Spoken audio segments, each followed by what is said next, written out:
नमस्कार, AB star news देख रहे हैं आप और आपका राज्य आपकी खबरें लेकर हाजिर हूं मैं आपके साथ सोहन सिंह। बुलेटिन में सबसे पहले बात करेंगे अरविंद केजरीवाल की गिरफ्तारी के बाद आम आदमी पार्टी के प्रदर्शन की। अरविंद केजरीवाल की गिरफ्तारी के बाद आम आदमी पार्टी लगातार प्रदर्शन कर रही है। आम आदमी पार्टी ने सरकार के खिलाफ मोर्चा खोल दिया है। सरकार पर यह आरोप लगाया जा रहा है कि सरकार तानाशाही रवैया अपना रही है। वहीं बात करें तो पार्टी ने यमुनानगर जिलाध्यक्ष गगनदीप की अगुवाई में जगाधरी अनाज मंडी के गेट पर प्रदर्शन किया और डीसी के जरिए राज्यपाल के नाम ज्ञापन सौंपा। प्रदर्शन के दौरान हरियाणा आप से संगठन मंत्री चौधरी आदर्शपाल भी मौजूद रहे।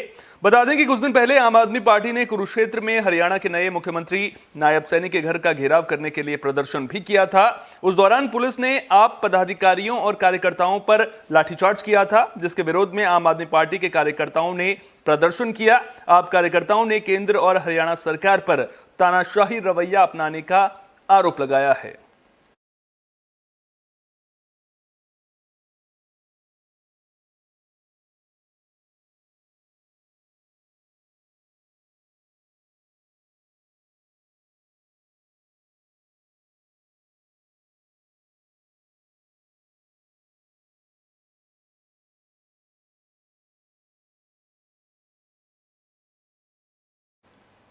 तो हरियाणा में आम आदमी पार्टी प्रदर्शन कर रही है, सरकार पर आरोप लगा रही है कि सरकार तानाशाही रवैया अपना रही है, जिससे लगातार नाराजगी यहां पर देखने को मिल रही है।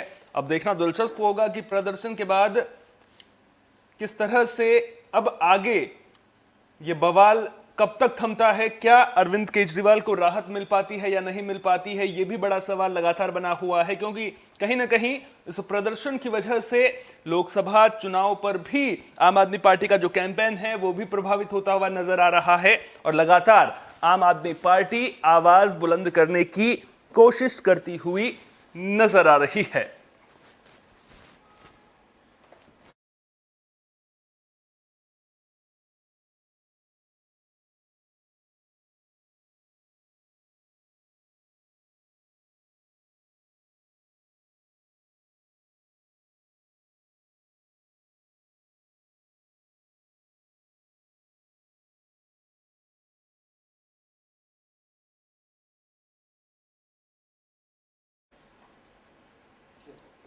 सरकार खेलों को बढ़ावा देने के लिए तमाम कोशिशें कर रही है, कई योजनाएं भी चलाई जा रही हैं, लेकिन जब गुरु द्रोण ही नहीं होंगे तो बच्चे अर्जुन कैसे बनेंगे, ये सवाल बड़ा है। दरअसल यमुनानगर के तेजली खेल परिसर में भविष्य के अर्जुन आज भी गुरु द्रोण का इंतजार कर रहे हैं। दरअसल यहां बच्चे बिना कोच के ही ट्रेनिंग करने को मजबूर हैं। यमुनानगर जिले में सरकारी स्तर पर 9 खेल कोच हैं। खेल नर्सरियां नए सिरे से 1 अप्रैल को शुरू हो रही हैं, जिसके लिए खेल और युवा कार्यक्रम विभाग ने खिलाड़ियों के चयन की प्रक्रिया शुरू कर दी है। तेजली खेल परिसर में भी ट्रायल शुरू हुए, लेकिन भाग लेने वाले खिलाड़ियों की संख्या बहुत कम थी। कहीं ना कहीं सुविधाओं का अभाव और कोच की कमी उसके लिए जिम्मेदार है। जिला खेल एवं युवा कार्यक्रम अधिकारी शिल्पा गुप्ता ने बताया कि खेल परिसर में खेल नर्सरियों के लिए ट्रायल शुरू हुए हैं, जिसमें 19 साल तक की उम्र के 25 लड़के और 25 लड़कियों का चयन ट्रायल के जरिए हर गेम में किया जाएगा। सरकारी खेल नर्सरियों की तरह ही निजी और सरकारी संस्थानों में भी खेल नर्सरियां शुरू होनी है, जिसमें अभी 1 महीने का वक्त लगेगा, क्योंकि जिले में निजी और सरकारी संस्थाओं में खेल नर्सरियां शुरू करने के लिए 57 आवेदन आए हैं, जिनके स्क्रूटनी से लेकर फिजिकल वेरिफिकेशन की प्रक्रिया चल रही है। सुबह 9 बजे से हमारी 9 गेम की नर्सरियां स्टार्ट हो गई हैं।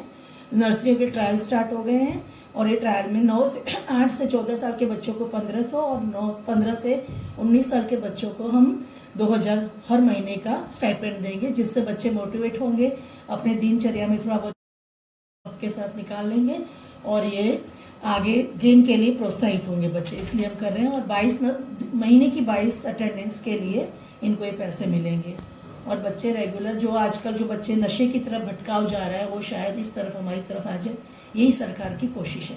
सुबह 9 बजे से छत्तीसगढ़ के न्यू कोरबा अस्पताल में जमकर हंगामा देखने को मिला है। दरअसल एक व्यक्ति की इलाज के दौरान मौत हो गई थी, जिसके बाद परिजनों और अस्पताल स्टाफ के बीच जमकर विवाद हुआ।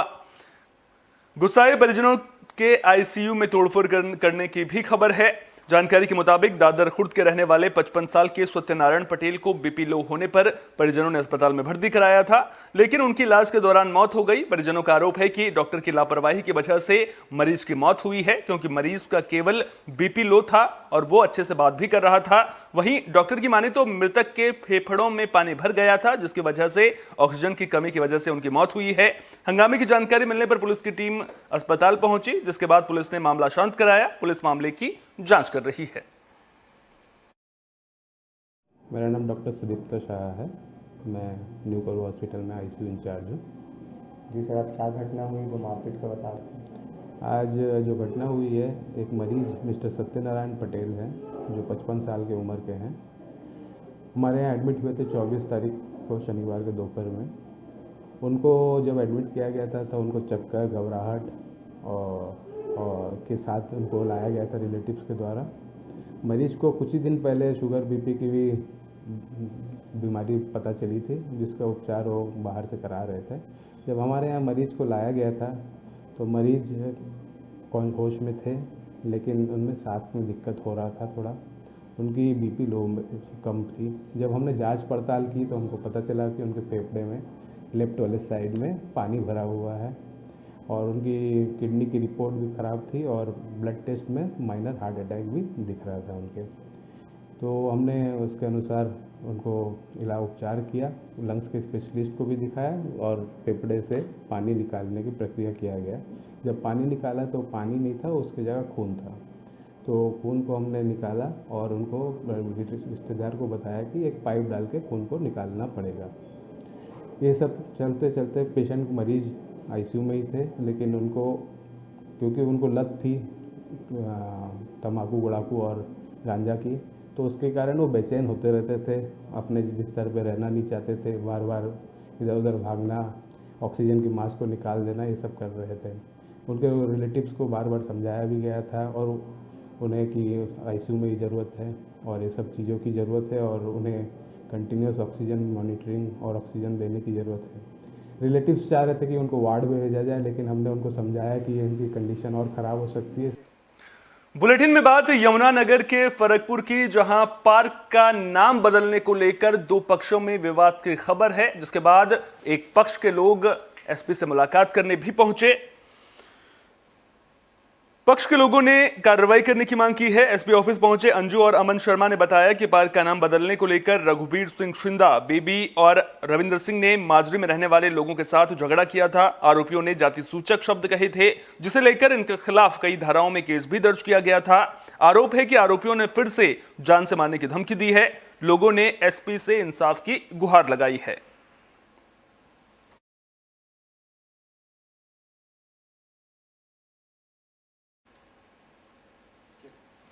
रोहतक के एक होटल में एक युवक ने फांसी लगाकर आत्महत्या कर ली, लेकिन फांसी लगाने से पहले युवक ने एक सुसाइड नोट लिखा था, जिसमें उसने कई गंभीर आरोप लगाए हैं। मृतक की पहचान विजय उर्फ काला के रूप में हुई है, जो तेज कॉलोनी का रहने वाला था। सुसाइड करने से पहले मृतक ने 2 पेज का सुसाइड नोट लिखा है, जिसमें 5 लोगों पर तंग करने और रुपए ऐंठने का आरोप लगाया गया है। इतना ही नहीं, फांसी लगाने से पहले युवक ने अपने परिवार के लोगों के पास भी सुसाइड नोट भेज दिया था। मामले में पुलिस की कार्रवाई से असंतुष्ट परिजनों ने आईजी ऑफिस के बाहर शव को रखकर प्रदर्शन किया और उचित कार्रवाई की मांग करने लगे। मामले की शिकायत तेज कॉलोनी के रहने वाले विजय के भाई जयप्रकाश ने पुरानी सब्जी मंडी थाना पुलिस को दी। जयप्रकाश ने बताया कि उसका भाई दिहाड़ी मजदूरी का काम करता था और सुबह 11 बजे घर से निकला था, लेकिन जब वो वापस नहीं लौटा तो रात को करीब 3 बजे विजय ने अपने भाई के फोन पर सुसाइड नोट भेजा था। मृतक के भाई से मिली जानकारी के मुताबिक सुसाइड नोट में जिन 5 लोगों का जिक्र है, उसमें एक रिटायर्ड पुलिसकर्मी भी शामिल है। आरोपी उसके भाई को एनडीपीएस एक्ट में फंसाने के नाम पर रुपए ऐंठ रहे थे। वहीं एक आरोपी नशे का सौदागर बताया जा रहा है। आरोप है कि जब परिवार के लोग सुसाइड नोट लेकर पुलिस के पास पहुंचे तो पुलिस ने सही से सुनवाई नहीं की। हालांकि गुमशुदा होने की एफआईआर जरूर दर्ज कर ली थी। परिवार के लोग लगातार फोन कर रहे थे, लेकिन विजय फोन नहीं उठा रहा था। कुछ देर बाद पुलिसकर्मी के फोन उठाने पर उन्हें विजय के सुसाइड करने की जानकारी मिली थी, जिसके बाद परिवार के लोगों ने आईजी ऑफिस के बाहर शव रखकर प्रदर्शन शुरू कर दिया। पुलिस ने कार्रवाई का आश्वासन दिया, जिसके बाद लोगों ने प्रदर्शन खत्म किया। तो मार्का बता देना। तो मैं घर से तुरंत ही हर एक 10 मिनट बाद भाई का फ़ोन ट्राई कर रहा था, बेल जा रही थी उस पर। तो जैसे ही मेरा फ़ोन है ना, अभी फिर उसके बाद घर जाने के बाद मैंने फ़ोन दोबारा ट्राई करा इतने होने के बाद, तो फिर मेरा फ़ोन किसी पुलिस वाले ने उठाया, बोला IG की कुट्टी के सामने जैसे मन होटल पे आ जा। फिर वहाँ जाके देखा तो भाई सुसाइड कर रखी थी और दरवाज़ा पहले तोड़ रखा था मारे जाने से पहले। क्या अलग नहीं, सुसाइड की थी, गले में रस्सा बंध रहा था और बॉडी नीचे लटकी हुई थी, पैर ज़मीन पे लटक रहे थे। तो वहाँ होटल में कैसे पहुँचा, क्या करने पहुँचा? होटल पे जी ये तो उसको पता है क्या करने पहुंचा। घर से काम के नाम से लेके गया था और ये डिप्रेशन में था, कई महीनों से परेशान था, घर भी नहीं बता रहा था क्योंकि उस पुलिस वाले ने इसको परेशान कर रखा था मानसिक तौर पे। इसे आत्महत्या करने के लिए मजबूर, ये हम सख्त से सख्त कार्रवाई चाहते हैं जी उसके खिलाफ। यमुनानगर से सड़क हादसे की खबर सामने आ रही है। रादौर के इंदौरी गांव में कार और बाइक की टक्कर हो गई थी। हादसे में एक युवक की मौत हो गई है। युवक की पहचान नगला साधान गांव के रहने वाले विजय कुमार के रूप में हुई है। मामले की जानकारी मिलने पर पहुंची पुलिस ने युवक के शव को पोस्टमार्टम के बाद परिजनों को सौंप दिया है। साथ ही कार को कब्जे में लेकर ड्राइवर के खिलाफ मुकदमा दर्ज कर लिया है। जानकारी के मुताबिक कार सवार विजय और पवन कुमार किसी काम से बाइक से रादौर जा रहे थे, माफ कीजिएगा, बाइक पर दोनों सवार होकर के जा रहे थे। इसी दौरान एक कार से बाइक की टक्कर हो गई थी। हादसे के बाद दोनों घायलों को निजी अस्पताल में भर्ती किया गया था, जहां इलाज के दौरान विजय की मौत हो गई। 8 बजे रात को आया था कल मैं यहाँ, मेरे छोटे भाई का एक्सीडेंट हो गया था 5 बजे का 24 मिनट पर रदौरी गांव में जी, रदौर के पास। ठीक है जी, उसके बाद मैं यहाँ पहुंचा जी 8 बजे। मैं कहा जी मैं इनको अब उनकी FIR लिखवा दूं, इस गाड़ी से उनका एक्सीडेंट होया। बट यहाँ पे जो सतीश कुमार जी मुझे मिले, सतीश कुमार जी कहने लगे बोला भाई हम FIR नहीं लिखने के, जब तक जो पेशेंट है या वहाँ कोई आवागा उसके बाद FIR लिखांगे। उसके बाद फिर कहने लगे कि आपके पास मेरे पास रुक के का कोई ऑर्डर आवागा बैंक की उसकी तरफ से, हॉस्पिटल की तरफ से, उसके बाद हम कार्रवाई करेंगे। ठीक है जी, इन्होंने कोई कार्रवाई नहीं करी और हम यहाँ 2 बजे तक बैठे रहे, रिक्वेस्ट करते रहे उनसे जी हमारी FIR लिख लो, लेकिन इन्होंने कुछ नहीं सुनी जी हमारी बिल्कुल भी। ये कल रात को सूचना मिली थी, रादौरी रोड पे कोई कार का और बाइक का एक्सीडेंट हुआ है और उस एक्सीडेंट में एक नौजवान लड़का एक्सपायर हुआ है, जिसकी अभी गांव वाले आए हैं, उनके बयान लिख के कार्रवाई की जा रही है। तो इन कारों पर की समय से कार्रवाई नहीं की गई है सर? नहीं, ऐसी कोई बात नहीं है। समय से कार्रवाई रात को हॉस्पिटल से रुक आया है 12:18 पे।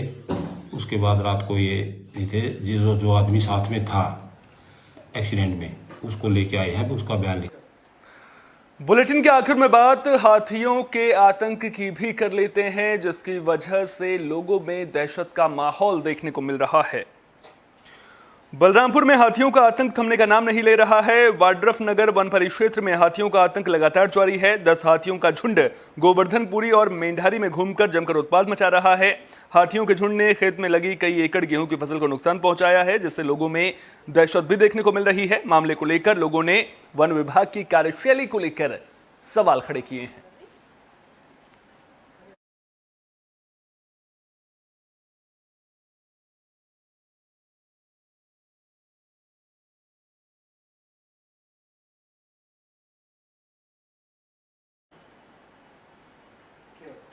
इस बुलेटिन में मेरे साथ इतना ही। अपना बहुत बहुत ख्याल रखिए। देश और दुनिया की तमाम अहम खबरों के लिए देखते रहिए AB स्टार न्यूज।